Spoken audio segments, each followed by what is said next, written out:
In this episode of The Mood is Music, you guys will get to hear uh, the story of Chalino Sanchez and what his life was about.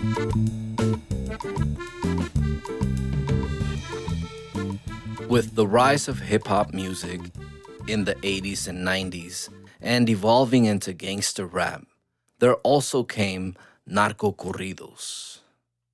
Narco corrido fans, like hip hop fans, support the music that best describes where they come from. The two genres are very similar. They both promote a certain style of dress, and both use a certain word or verbiage that may be similar, although in different language. A couple of examples are in English, you'll hear something like, "What up, cuz?" And in narco corrido culture, you'll hear the same thing translated in Spanish, sounding something like, "Que onda, primo?" And it's essentially the same wording. Another example would be in English, you hear, "What up, fam?" which is short for family.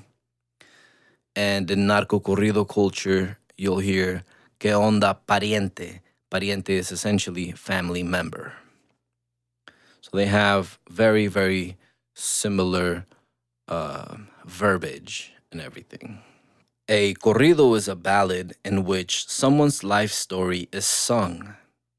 Dating back to the mid 1800s, the songs were the common people's way to learn the exploits of good and bad men without the ability to read newspapers, listen to radio, or watch television. On the other hand, a narco corrido is a controversial folk music genre which can be translated to drug ballad. This music is used by cartels and other criminal organizations to communicate their accomplishments, such as murders and drugs trafficked into other parts of the world, like the USA. One of the most recognized voices in corrido music is Chalino Sanchez. Rosalino Sanchez was born on August 30th, 1960, in the little ranchito of Las Flechas in Sinaloa. Las Flechas can translate to the arrows. There, about 20 miles from the city of Culiacan, he grew up the youngest of 7 brothers and sisters. While Rosalino preferred the name Chalino, he was also known as Marcelino, El Pelavacas, or the cow skinner, El Indio, or the native or the Indian, and to his friends, he was known as El Compa Chalino, or the buddy Chalino, the homie Chalino. When Chalino was only 11 years old, his sister Juana was raped by local bullies. One of them was El Chapo, and not the Chapo you're thinking of. 4 years later, Chalino shot and killed Chapo Perez at a party while celebrating the Mexican Revolution. Perez's 2 brothers, who also carried pistols, shot it out with Chalino. He was forced to flee Mexico. He crossed the border to become another bracero or campesino, or what you would know as an undocumented migrant worker in the fields of California and Oregon. Eventually, he left the fields and settled in the city of Inglewood, California, near the International Airport of Los Angeles. Chalino bounced from many different jobs, from being a car wash person to even becoming a small-time drug dealer. He also worked as a driver for a restaurant in Bell Gardens. And then eventually he would join his brother Armando as a coyote. In 1984, his brother was found shot dead in a Tijuana hotel. Chalino described what happened with lyrics, saying, quote, "On the 5th of December at 1 in the morning at the Hotel Santa Rita in the city of Tijuana, they shot you without giving you a warning. End quote. These raw lyrics is what drew people to Chalino Sanchez, giving voice to what many people go through in Mexico. It is also reported that Chalino spent time in a Tijuana jail where he would write songs about his fellow inmates in trade for money and other favors. This kept going after his release from jail. Chalino wrote songs on commission for a few low-level gangsters and traffickers.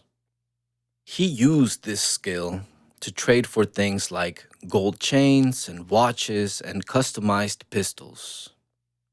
In 1984, Chalino would also marry his girlfriend, who was pregnant at the time with their son Adan. And around that time, those seeking his skills were now requesting more than lyrics on paper. They wanted recordings. In 1987, Chalino hired a local band called Los Cuatro de la Frontera, or the Four from the Border, bringing them into the music studio to record. And according to some, Chalino became frustrated with the band because they, quote, had no idea how to play corridos, end quote. And Chalino took over. Like hip-hop music at the time, commercially, this music was impossible to promote to radio stations. So Chalino took to the local swap meets, street corners, and even some of the businesses around LA to promote his music. His music sold quickly, and word about him spread even quicker, appealing to Mexicans as well as Mexican Americans, inspiring them to reconnect with their Mexican heritage. 4 years after his first studio recording, he gave his first ever live performance at El Parral nightclub in Southgate, California, on December 19, 1991. The doors to the club, it is said, had to be locked due to an overflow of people wanting to attend the show. Often criticized, Chalino admitted that he did not have the best singing voice, saying, quote, "I don't sing, I bark," end quote. His nightclub appearances would draw large audiences, and often he would get paid up to $10,000 to $15,000 a weekend. During his live performances, Chalino would often shout out his audience, including some of the local gangsters in attendance. He would also encourage all in attendance to dance to his music, which often resulted in things getting out of control. And it was never unusual for Chalino to interact with his audience, from taking pictures to hugging people, and also taking notes and sometimes written requests from his audience members. With his unique style, voice, and raw lyrics, Chalino quickly became a man of the people. Then, on January 20th, 1992, Chalino makes national headlines after an incident at one of his live performances in Coachella, California. It is reported that during his performance to the packed crowd, Eduardo Gallegos, high on heroin and booze, jumped up on stage and began firing a small caliber pistol into Chalino. Chalino pulled his own pistol from his waistband and began a running battle chasing Gallegos. 7 people were hit in the exchange, including Chalino. A local man was killed and Gallegos was wrestled to the ground by a bystander and shot in the mouth with his own pistol, by accident, I assume. He was later convicted and sentenced to prison and is serving 15 years to life. The final verse in Chalino's Corridor was sung on May 16, 1992, only 4 short years after his career began. He accepted an engagement to return to Mexico and the Sinaloan capital of Culiacan.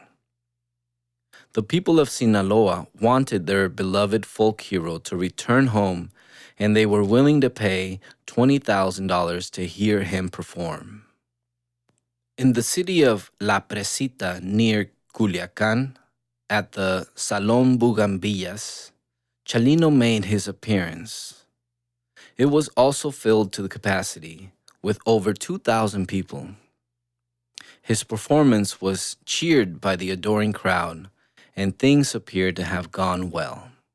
And it is here where I'll go a little rogue and say that it was at this specific concert, and you can literally look up the clip on YouTube, where Chalino is given a piece of paper with a note written on it. And as I mentioned, it was not uncommon for him to take these notes or song requests from his audience members. And you can clearly see at this moment he reads this note that he's handed, everything changes. And a lot of people believe that it was at that specific moment that somebody was basically warning him, you will not survive after tonight. This is your last time living. And you can clearly tell how Chalino's demeanor and everything just changes. And like a true professional, keeps going and basically delivers an excellent performance to his 2,000 people watching him. I encourage you to go on YouTube and look up this clip. It is very interesting. You will definitely see some links on this episode's description, so also look out for that. After the concert, Chalino left with his brothers Espiridion and Francisco, his cousin Carmelo, Felix, and several young women. A few blocks away, at the city's traffic circle, 2 Chevy Suburbans police vehicles pulled Chalino's vehicle over.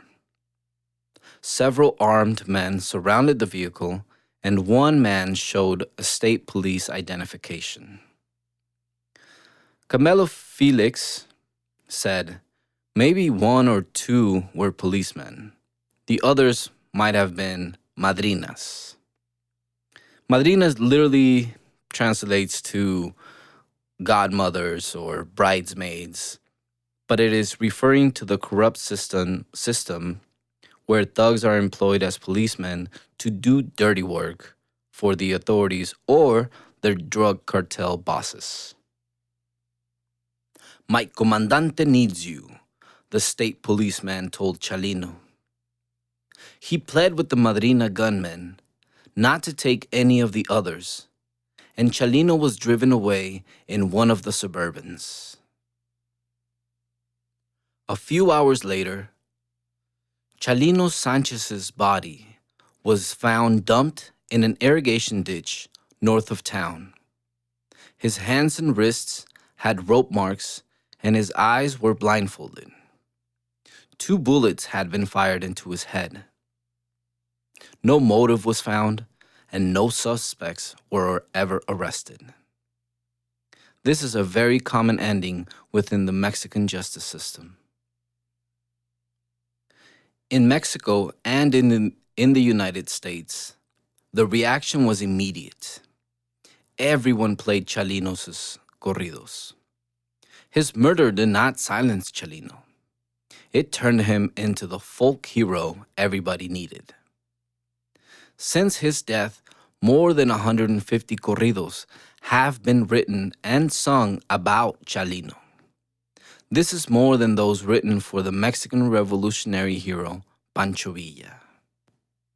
Coyotes, drug cartel members, Mexican street gangsters, dope dealers, Mexican criminals of every type, and even common paisas listen to narco corridos. If you are curious about this man's story and his music, I encourage you to take some time and listen to some Chalino Sanchez.